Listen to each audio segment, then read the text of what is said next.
इस वीडियो में हमें करना है मेटा टैग्स ऑप्टिमाइजेशन। ओके, सो मेटा टैग्स ऑप्टिमाइजेशन जो होता है वो हमेशा कीवर्ड्स जब अप्रूव हो जाते हैं तो उसके बाद नेक्स्ट स्टेप होता है। ठीक है,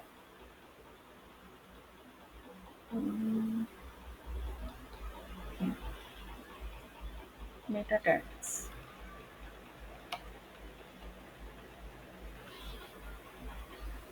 नहीं, इसके कॉम्पिटिटर्स कॉम्पिटिटर्स क्योंकि पहले निकालेंगे तभी तो हम कीवर्ड्स, क्योंकि कॉम्पिटिटर्स में इस पे निकालते हैं ना, एक बताया था मैंने। तो इससे पहले कॉम्पिटिटर्स फिर कीवर्ड फिर मेटा टैग्स।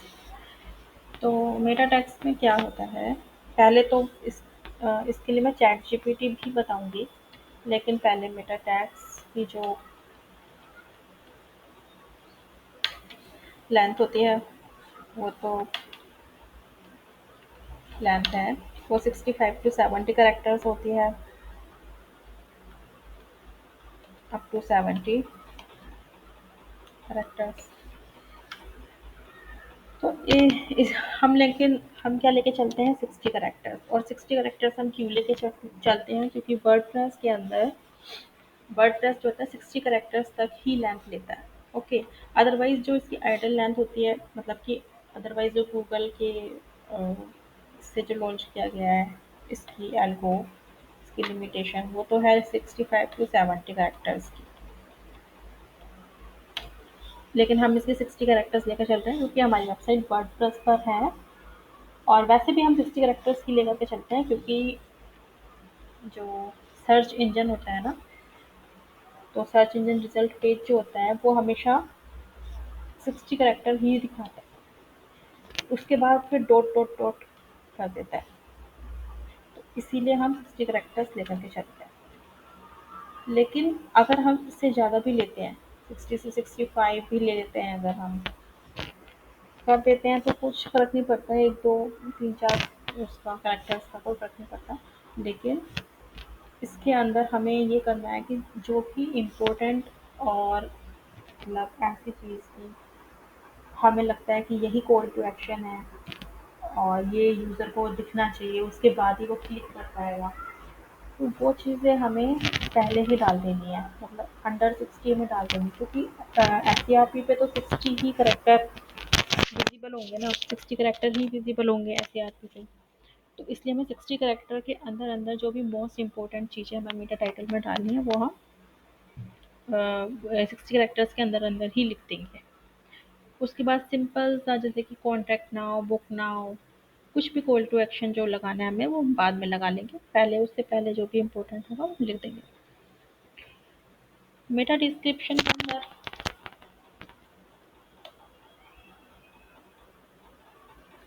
मेटा डिस्क्रिप्शन के अंदर जो लेंथ होती है, आइडल लेंथ वो कितनी है, 165 to 170 करेक्टर्स। और हम कितनी लेके चल रहे हैं, हम 160 कैर लेकर चल रहे हैं करेक्टर, और सेम रीज़न है इसका भी, सेम रीज़न है, बिकॉज़ वर्डप्रेस नहीं अलाउ करता है ज़्यादा, इससे कर दोगे तो वो फिर वो रेड मार्क दिखा देता है उसमें। ठीक है, तो 65 to 70 करेक्टर्स वैसे है, और हम लेके चल रहे हैं इसे 60 करेक्टर्स, और इसके अंदर हम 160 करेक्टर्स लेके चल रहे हैं। ठीक है, इसके बाद मैं आपको बताऊंगी कि ये कैसे करना है। तो एक हमारा टूल है चैट जीपीटी, उसके थ्रू मैं आपको बताऊंगी। चैट जीपीटी जो एक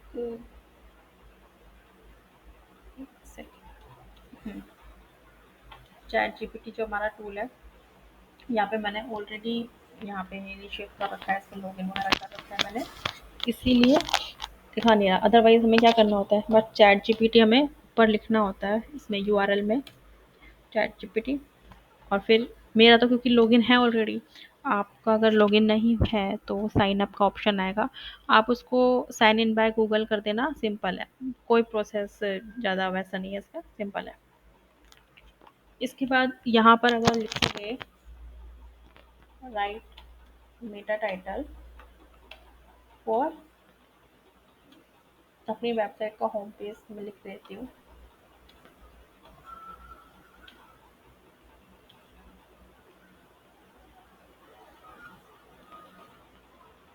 आपको इसने लिख के दे देगा, इसने सजेशन लिख के दे दिया, ठीक है।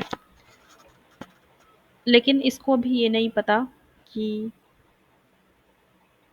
ये हमें पता है कि इसमें क्या क्या होना चाहिए, मतलब कि मेटा टाइटल में क्या क्या इंक्लूड होना चाहिए। तो हम इसको सही से सारे इंस्ट्रक्शन दे देते हैं। इंस्ट्रक्शन क्या क्या होनी चाहिए? सबसे पहले meta title should be within 60 characters. पहली कंडीशन हमारी है ये 60 characters. Then there should be one call to action and keywords are. Home page के लिए क्या किया थे मेरे कीवर्ड? क्या थे होम पेज के लिए मेरे कीवर्ड? ये थे ना, हाँ, डिजिटल मार्केटिंग कंपनी और एजेंसी और सर्विसेज जो भी था ये थे। तो मैं दो कीवर्ड ले लेती हूँ इनमें से, क्योंकि दो ही हम डालते हैं इनमें से, प्राइमरी और सेकेंडरी कीवर्ड हमें पहले चूज़ करने पड़ते हैं इनके अंदर, कौन से मैं प्राइमरी ले रही हूँ कौन सा सेकेंडरी ले रही हूँ। फिर प्राइमरी सेकेंडरी कीवर्ड को मैं मेरा टाइटल और मेरा डिस्क्रिप्शन में डाल दूँगी, ठीक है। तो इसके अंदर मैं प्राइमरी ले रही हूँ डिजिटल मार्केटिंग कंपनी, सेकेंडरी ले रही हूँ डिजिटल मार्केटिंग सर्विस प्रोवाइडर, ठीक है।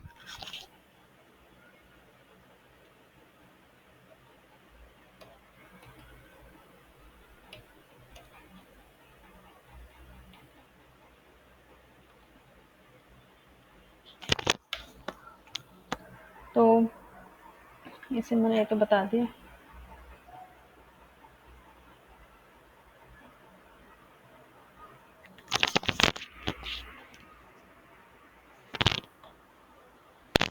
बस अब मैं इसको एंटर, इसने वो कर दिया ना इसे। देखो इंटी मार्केट गुरु, ब्रांड नेम, ब्रांड नेम भी आना चाहिए। इसकी इंस्ट्रक्शन मैंने दी नहीं थी, इस पर एकदम पता है। Leading digital marketing services provider, इसके अंदर अब देखो पूरा तो इसने ये दे तो दिया ही है, ठीक है। अब इसके अंदर थोड़ा सा आपको अपना भी करना होता है काम। आप अपना देख लो कि सीटीए है कि नहीं है। ये बोल रहा है this includes the key focus of CTA leading, leading जो है इसका सीटीए इसने दिया है, and the relevant keywords, keywords इसने दे दिए। लेकिन मैं देख रही हूँ इसके अंदर एक ही कीवर्ड आ रहा है।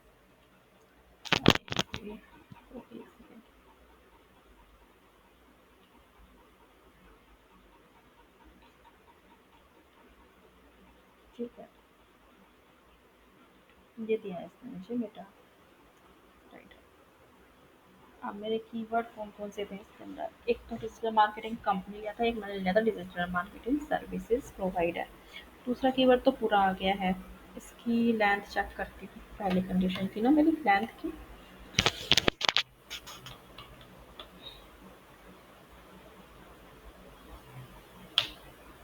59 है, ठीक है।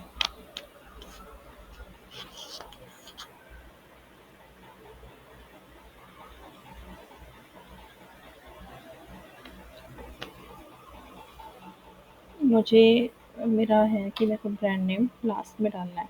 ऐसा लास्ट में मेरे को इसलिए क्योंकि मैंने आपको बताया ना कि ज़्यादा इम्पोर्टेंट जो भी होता है वो मेरे को पहले ही ख़त्म करना होता है, उसके बाद हम लास्ट में ब्रांड नेम कर देते हैं। क्योंकि ब्रांड नेम तो देखो यूआरएल में भी दिख ही रहा है और मेटा डिस्क्रिप्शन में भी लिख देंगे, तो वो इतना ज़रूरी नहीं है मतलब कि स्टार्टिंग में आना।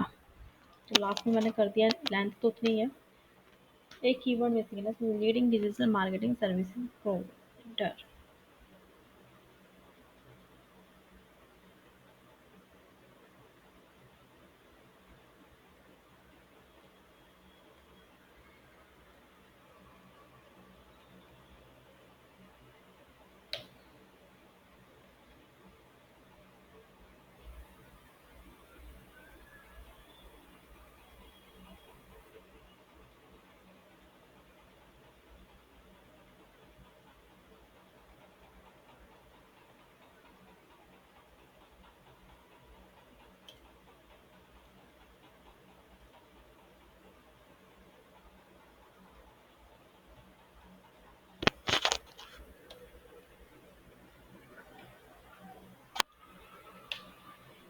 70 हो गया ना,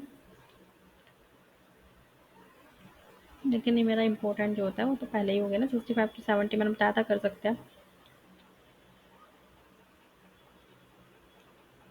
तो एक कीवर्ड बेशक इसमें से मिसिंग है, लेकिन एक कीवर्ड अगर मैं यहाँ पर रख कर दूँ तो ये 70 क्रॉस कर जाएगी लेंथ इसकी, ठीक है। तो वो मैं नहीं करूँगी, तो इतना ही सही है। इसकी लेंथ मुझे क्रॉस नहीं करनी। अब इसको कॉपी कर लेती हूँ मैं और चैट जीपीटी से बोलती हूँ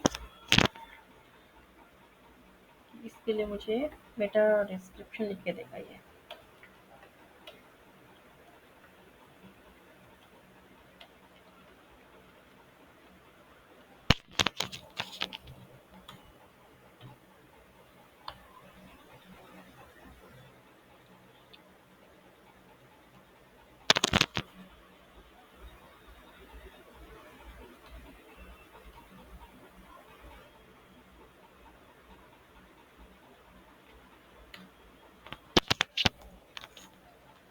देखो ये लिख कर दिया है इसने मेरा डिस्क्रिप्शन में। यहाँ पर ये मिस हो गया था, डिजिटल मार्केटिंग कंपनी नहीं था, तो मैंने कीवर्ड्स यहाँ से कॉपी करके यहाँ पे लिख दिया, right Meta description for, Meta title लिखा मैंने, एंड देन कीवर्ड्स आर कौन से हैं, डिजिटल मार्केटिंग कंपनी और डिजिटल मार्केटिंग सर्विसेज प्रोवाइडेड, क्योंकि मेटा टाइटल में से मिस हो गए थे तो मैंने सोचा कि इसके अंदर हम इंक्लूड करा देते हैं। तो क्या है meta description, I and market guru is the best digital marketing company offering top digital marketing services, contact us now for expert solutions to grow your business.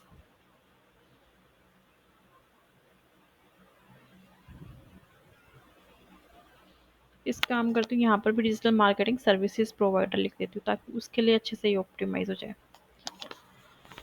अरे बेटा डिस्क्रिप्शन में मैंने लेंथ नहीं लिखी थी, लेंथ भी लिख देना आपको ना, आप चुप करोगे तो।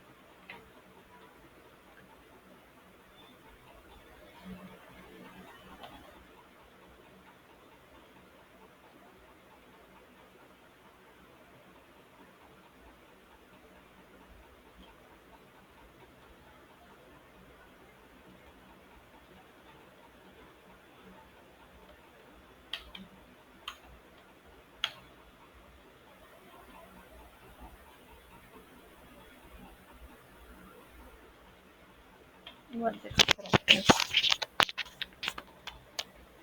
ठीक है, क्योंकि मैंने पहले उसको दिया, कमांड दी हुई है कि मेरा डिस्क्रिप्शन 160 किया, तो इसलिए उसने लिया है, वरना वो ज़्यादा हमेशा कर देता है। तो वो चैट जीपीटी तो आप उसको दोबारा इंस्ट्रक्शन दे देना, है ना, आप दे देना उसमें Meta description should be with in 160 characters. तो मेरा टाइटल और डिस्क्रिप्शन हो गया, और जिस तरह से लिखते हैं उसी तरह, जिस तरह से मैंने क्रिएट किया है इसी तरह से ऑप्टिमाइज भी करनी है ना। सिंपल है, मेरा डिस्क्रिप्शन है, मेरा टाइटल। इसके अलावा सबसे पहले जब एक प्रोजेक्ट ऑन बोर्ड होता है, ठीक है, तो हमें पहले ये सब कीवर्ड्स और मेटा टैग्स वगैरह तो हमें करना ही करना है, बट सबसे पहले हमें सारे पेजेस के मेटा टैग्स नहीं लिखने, क्योंकि सारी वेबसाइट प्रो से नहीं मिलती हैं, ठीक है, स्क्रैच से थोड़ी ना मिलेगी सारी वेबसाइट। तो किसी ने ऑलरेडी काम किया होगा उसमें, तो मेटा टैग्स वगैरह लगाए होंगे। तो सबसे पहले, क्योंकि हमें रिपोर्ट भी देनी है, ठीक है, मंथ एंड में, क्योंकि हमें रिपोर्ट भी देनी होती है, तो इसलिए हमें ज़्यादा से ज़्यादा काम करना है पहले। तो हम क्या करेंगे, वेबसाइट को क्रॉल करेंगे। क्रॉल क्या होता है, वेबसाइट में जो भी कमियां हैं, ठीक है, जहाँ पे भी वो लैग कर रही है, ऐसे पॉइंट ऑफ व्यू से हम पहले वो चीज़ें देखेंगे कि कहाँ कहाँ लैग कर रही है। जैसे कि ये दोनों तो लिखने में ये लिखा होगा मेटा टैग्स, कहाँ पे क्या क्या लैग कर रहा है, मेटा टैग्स कितने हैं, हेडिंग हेडिंग कितनी मिसिंग है, मेटा टैग कितने मिसिंग है, कितने डुप्लीकेट है, हेडिंग कितनी डुप्लीकेट है, कितनी मल्टीपल है, ओल्ड इमेज जो मिसिंग ओल्ड टेक्स्ट है, कितनी इमेजेस में मिसिंग है ना, कितने में डुप्लीकेट है, ये सब कुछ हमें दिख जाएगा क्रॉल करने पे। तो वहीं से हमें, तो वो सबसे पहले हमारा यही मोटिव रहता है कि पहले हमें उन जो भी उसके अंदर लैक दिख रहा है, लैक ऑफ ऑप्टिमाइजेशन में दिख रहा है कि ये सब कुछ मिसिंग है, तो सबसे पहले हमें उस पर काम करना है, ताकि हमारे पास मंथ एंड पे रिपोर्टिंग में दिखाने वाला रिपोर्टिंग में दिखाने के लिए कुछ हो, ठीक है। सबसे पहले हमें उन चीज़ों पे काम करना है, और उसके बाद क्योंकि ऑनगोइंग प्रोजेक्ट है, ठीक है, उसके बाद हम यहाँ काम कर सकते हैं बचे हुए मेटा टैग्स पे, ठीक है, बचे हुए वेबसाइट कंटेंट पे, फिर हम अथॉरिटी बिल्डिंग पे भी काम करेंगे। लेकिन स्टार्टिंग में हमें वेबसाइट को क्रॉल करना है। वेबसाइट को क्रॉल करने के बाद उसमें जो भी प्रॉब्लम्स होंगी पहले उन पे काम करना है, लेकिन कीवर्ड रिसर्च तो हमें पहले देने ही देने हैं, ठीक है। कीवर्ड रिसर्च तो हमें देने ही देने हैं। तो क्रॉल के लिए एक टूल होता है, वेबसाइट क्रॉल करने के लिए एक टूल होता है स्क्रीमिंग फ्रॉग। इसके बारे में आपके लिए जानना बस इतना ज़रूरी है कि स्क्रीमिंग फ्रॉग जो टूल है उसकी लिमिटेशन 500 पेजेस तक की है। 500 पेजेस तक अगर फ्री स्क्रीमिंग फ्रॉग चला रहे हैं हम, तो 500 पेजेस तक वो करेगा।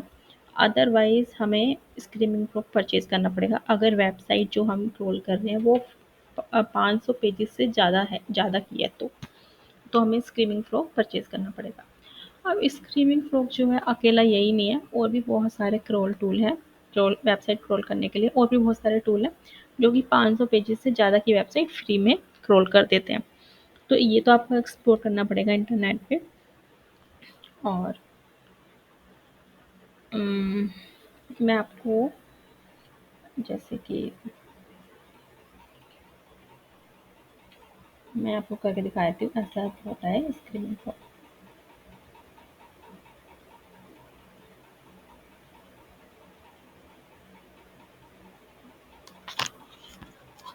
अब जैसे कि ये मेरी वेबसाइट है ना,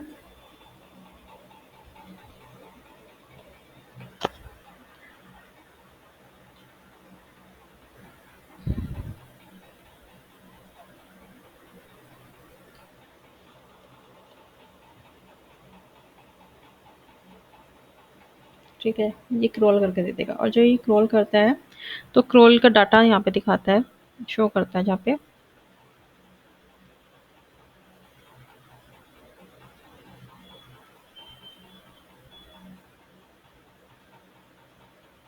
यहाँ पर दिखेगा कि टोटल यूआरएल कितने हैं, जो कि पेजेस के यूआरएल कितने हैं। बाकी एनकाउंटर्ड यूआरएल जो है वो ऊपर दिखाई देंगे आपको, जो कि टोटल है, इमेजेस हो पेजेस हो जो भी हो, ठीक है। बाकी यूआरएल जो पेजेस के हैं वो यहाँ पे दिखाई देगा आपको 83। उसके बाद है यहाँ पर आपको पेज टाइटल दिखाई देते हैं कि कितने पेज पे टाइटल हैं। तो यहाँ पे दिखाई दे रहा है कि बस एक ही पेज पे टाइटल है।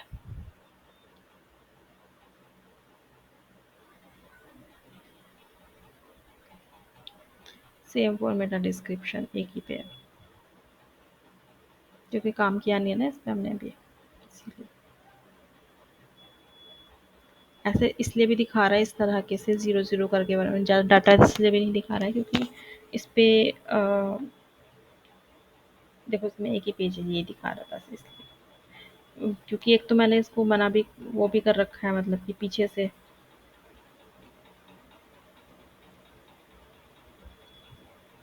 एक तो इसको पीछे से मैंने डिसअलाउ भी कर रखा है सर्प पे, ठीक है।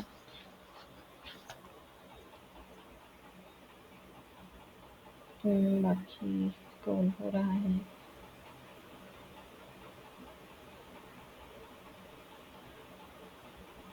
इमेजेस दिख रहे थे ना यहाँ पे, over 100 KB missing all tags, 3 images के हो रहे हैं, और ऑल 36 इमेजेस हैं,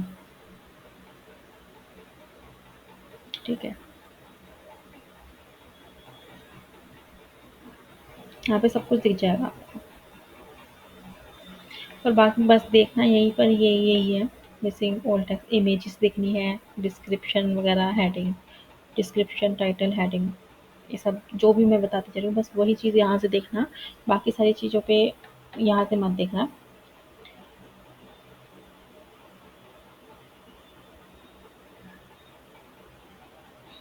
बाकी सारी चीज़ें मैं अलग अलग चीज़ें बताऊँगी उसके लिए, अलग अलग वेबसाइट जहाँ से आपको सर्च करना है। तो मेटा टैग्स का मैंने बता दिया है, आज मैंने आपको मेटा टैग्स का भी बता दिया है, और मैंने आपको स्क्रीमिंग फ्रॉग का भी बता दिया, और साथ में चैट जीपीटी का भी बता दिया।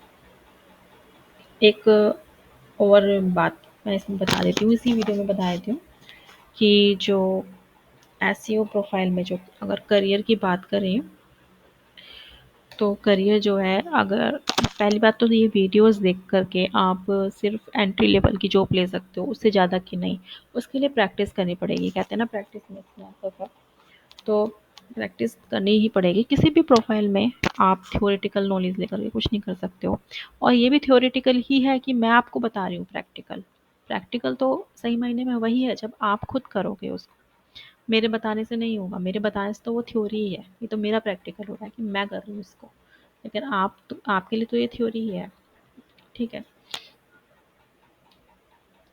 तो करियर पॉइंट ऑफ व्यू से मैं तो बताऊँ कि 2 लाख से 2.5 लाख के बीच में इसकी सैलरी एंट्री लेवल वाले को मिल जाती है। लेकिन आप एक बात बताओ मुझे, 2 लाख से 2.5 लाख कितना हो गया? 16,000 हो गया ना, 16,000 रुपये महीना हो गया। अब इतने में घर तो नहीं चल पाएगा, इतने में क्या हो पाता है? इसके अंदर तो आपके अपने खुद के शौक ही पूरे हो पाएंगे, तो उसमें तो घर नहीं चल पाएगा, राइट। तो इसके लिए आपको क्या करना पड़ेगा? इसके लिए अपने आप को एनहेंस करना पड़ेगा और नॉलेज लेनी पड़ेगी, ठीक है। और एसईओ में सैलरी बढ़ती कम है, ठीक है। अगर सेम कंपनी में रहोगे तो कम कम बढ़ाएंगे, परफॉर्मेंस बेस्ड बढ़ती है। इसके अंदर बहुत सारे चैलेंजेस होते हैं, एक तो कि आप अपना काम भी प्रूव नहीं कर सकते, बताओगे कैसे कि हमें ज़्यादा आता है। कम आने वाले ने भी इंटरव्यू अच्छा दिया है, आपने भी इंटरव्यू अच्छा दिया है, तो बस क्वेश्चंस पूछे। क्योंकि इसके अंदर तो कहने को यही हो जाता है कि 6 मंथ से पहले आपको रिजल्ट ही नहीं दिखाई देगा, ठीक है। रिजल्ट तो दिखता नहीं है कि बंदा टेक्निकल पास कर दे और कहे कि हाँ मुझे ज़्यादा आता है। तो सबको, मोस्टली सबको तो लिंक बिल्डिंग के लिए ही हायर किया जाता है एंट्री लेवल पर। तो इसमें करना क्या है ना, मोस्टली देखो, एक तो ये करना है कि अपने को नॉलेज किसी एक फील्ड में महारत हासिल करनी है, लाइक एसईओ हो गया, या फिर एसएमओ हो गया, पीपीसी हो गया, पीपीसी या फिर एससीएम, कुछ भी कह लो, ठीक है। मतलब इन सब में से किसी एक फील्ड में हाथ जमाना है पहले। एसईओ में करना है, एसईओ में फिर बाद में लिंक बिल्डिंग होगा, ठीक है।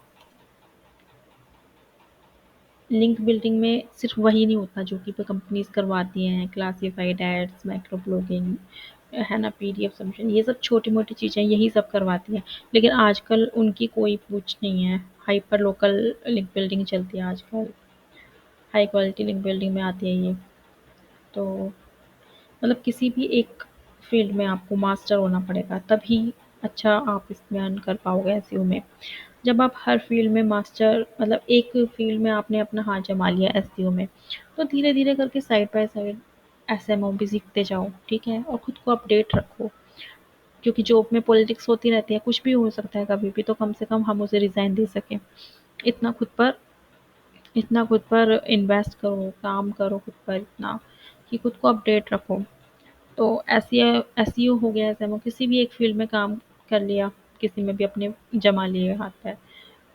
उसके बाद धीरे-धीरे करके ये सब जब आप सीख जाओगे ना, क्योंकि एकदम से छलांग लगाने के लिए यही ज़रूरी है कि एक में पहले महारत हासिल कर लो, धीरे-धीरे सबको सीख लो और सब में प्रैक्टिकल कर के देख लो अच्छे से। इसके बाद आपको आपके रास्ते खुल जाते हैं एसईओ मैनेजर बनने के, ठीक है। एसईओ मैनेजर को अच्छी खासी सैलरी मिल जाती है। मेरे को लगता है कि अगर आप मेहनत से करोगे तो शायद आप 1 या 2 साल में आप ये कर लोगे। एसईओ मैनेजर में 2 से 5 साल का ही एक्सपीरियंस चाहिए होता है। फिर उसके बाद एसईओ मैनेजर में छोटी कंपनी में आप ये कर रहे हो अगर एसईओ मैनेजर वगैरह भी, तो उसके बाद बड़ी कंपनी में जाओगे तो इतनी दिक्कत नहीं आई, क्योंकि छोटी कंपनी में हमेशा ज़्यादा सिखाया जाता है। आप बड़ी कंपनी में जा कर के देखोगे ना, बड़ी कंपनी में टर्म्स जो होती हैं वो ज़्यादा यूज़ की जाती हैं, जैसे कि क्लस्टर पेजेस, पिलर पेजेस, ये या फिर यूनिवर्स, कीवर्ड, ऐसे ऐसे वर्ड्स ज़रूर यूज़ किए जाते हैं, लेकिन होता वो वही सब है जो छोटी कंपनीज में होता है। मतलब ऐसे वही है, थोड़ा सा मोल्ड करके वो लोग बोलते हैं ताकि वो थोड़ा सा बड़ा दिखे, दैट्स इट। तो छोटी में ज़्यादा काम होता है, छोटी कंपनी में। लेकिन छोटी कंपनी सीखने के लिए होनी चाहिए, ठीक है। सीखो हमेशा छोटी किसी कंपनी में, छोटी आईटी कंपनी में, उसी में सीखो। और बाद में अपना करियर जो बनाना है, जब सेटल होने का टाइम हो जाता है कि हाँ मुझे सेटल ही होना है, जॉब सिक्योरिटी चाहिए, है ना, उस टाइम पर बड़ी कंपनी में ट्राई करो और बड़ी कंपनी में लग जाओ। और बैठ करके फिर रहेगा ना, मतलब जॉब पॉलिटिक्स नहीं रहेगी, जॉब सिक्योर रहेगी।